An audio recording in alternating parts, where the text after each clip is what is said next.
ঈদকে ঘিরে কিন্তু প্রত্যেক বছর কোরবানির আগে বাড়তি একটা মশলার চাহিদা থাকে এবং তার ব্যতিক্রম এবারও ঘটেনি। এবারও কিন্তু বাড়তি একটা চাপ রয়েছে মশলার বাজারে।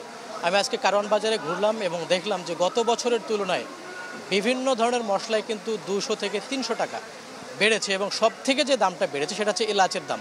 এলাচ গত বছর যে এই সময়ে যে এলাচ বিক্রি হতো আপনার হচ্ছে ২২ থেকে ২৪০০ টাকা, সেটা কিন্তু এখন বিক্রি হচ্ছে ৩৬০০ থেকে ৪২০০ টাকা কেজি।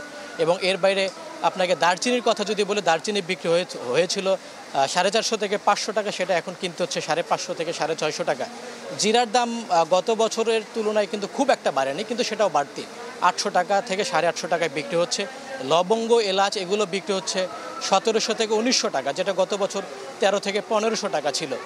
এবং সব কিছু মিলা এখানকার যারা ব্যবসায়ী রয়েছেন, যারা মশলার বিক্রেতা, তারা বলছেন যে ডলার সংকটের যে একটা বাজারের যে প্রভাব সেটা কিন্তু রয়ে গেছে এবং সেজন্যই কিন্তু এই দামটা বাড়তি। নগদে ৫০০ টাকা বা তার বেশি পেমেন্টে পেতে পারেন ঢাকায় জমিসহ ২০ কোটি টাকার পুরস্কার। কেননা আপনি জানেন যে মশলা কিন্তু সবগুলো আমদানি করতে হয় আমাদের বিভিন্ন দেশ থেকে, এবং এর বাইরে নতুন করে যে চাহিদাকে পুঁজি করে কিন্তু আদা, রসুন এবং পেঁয়াজের দাম ঊর্ধ্বমুখী। পেঁয়াজ বিক্রি হচ্ছে কারওয়ান বাজারে আজকে বিক্রি হচ্ছে ৮৫ থেকে ৯৫ টাকা এবং কিছু কিছু জায়গায় দেখেছি আমি ১০০ টাকা, সেটা কারওয়ান বাজারের বাইরে। এবং রসুন বিক্রি হচ্ছে যেটা আমদানিকৃত মোটা রসুন, সেটা বিক্রি হচ্ছে ২৩০ থেকে ২৪০ টাকায় এবং দেশি রসুনটা বিক্রি হচ্ছে ২০০ থেকে ২২০ টাকায়। সব থেকে ভোগ আছে আদার দাম। আপনি জানেন গত বছরের থেকে তুলনায় কিন্তু এবারও বাড়তি, কিছুটা বাড়তি ৫০ থেকে ১০০ টাকা। আদা বিক্রি হচ্ছে ২৮০ থেকে ৩২০ টাকায়।